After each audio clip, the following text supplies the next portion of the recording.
জাতির প্রত্যাশা পূরণ হয়নি। মাননীয় প্রধান উপদেষ্টার ভাষণ আমরা শুনলাম, এটা দীর্ঘ ভাষণ।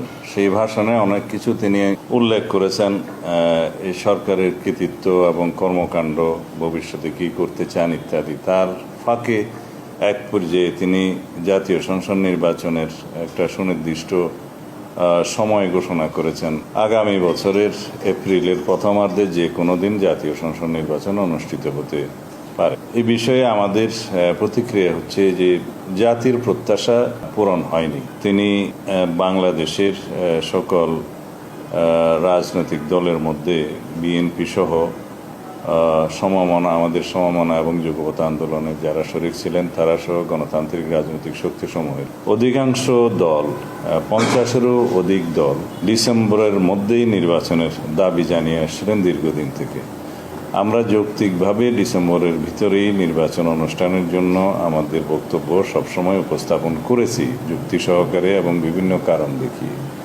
কিন্তু তিনি সেই বিষয়টি আমলে না নিয়ে এমন একটি সময়ে নির্বাচনের সময় ঘোষণা করেছেন, যেই সময় বলতে গেলে বাংলাদেশের একটা সময় পাবলিক পরীক্ষা থাকে এবং আবহাওয়া সঠিক থাকে না। আর আমাদের জানা মতে ফেব্রুয়ারির 16, 17 অথবা 18 তারিখের দিকে পবিত্র রমজান মাস শুরু হবে। সেই সময় থেকে এক মাস রমজানের সময় এবং ঈদের পরে সেটা সমাপ্ত হবে মার্চের শেষ সপ্তাহে অথবা তার কয়দিন আগে। তাহলে এপ্রিলের প্রথমার্ধে যদি নির্বাচন অনুষ্ঠান করতে হয় তাহলে 45 দিন যে সময়সীমা লাগে তফসিল ঘোষণার পর থেকে নির্বাচন অনুষ্ঠান পর্যন্ত, সেটা রমজানের মধ্যেই তাহলে ক্যাম্পেইন করতে হবে। এটা একটা অযৌক্তিক ধারণা। দ্বিতীয় হচ্ছে পাবলিক পরীক্ষাসমূহ আমাদের দেশে এসএসসি এগুলো সেই সময় হয় এবং ওই সময় আবহাওয়া সঠিক থাকেন। এই সার্বিক বিবেচনায় খুব বেশি উনি যদি দেরি করতে চাইলে ডিসেম্বরের পরে জানুয়ারির মধ্যে হতে পারত, সেটা হয়তো গ্রহণযোগ্য বলে মনে হতো সব, কিন্তু তিনি সেটা আমলে নেন নাই।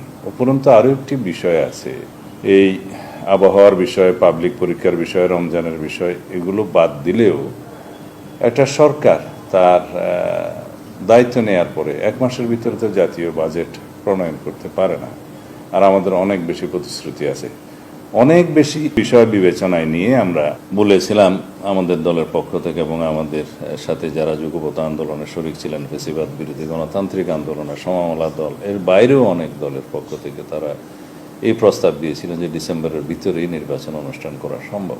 এবং আমরা এই মুহূর্তে আমাদের দলের উচ্চ পর্যায়ে আমাদের স্ট্যান্ডিং কমিটিতে আলোচনা করে বাকি প্রতিক্রিয়া জানানো হবে আমাদের পক্ষ থেকে।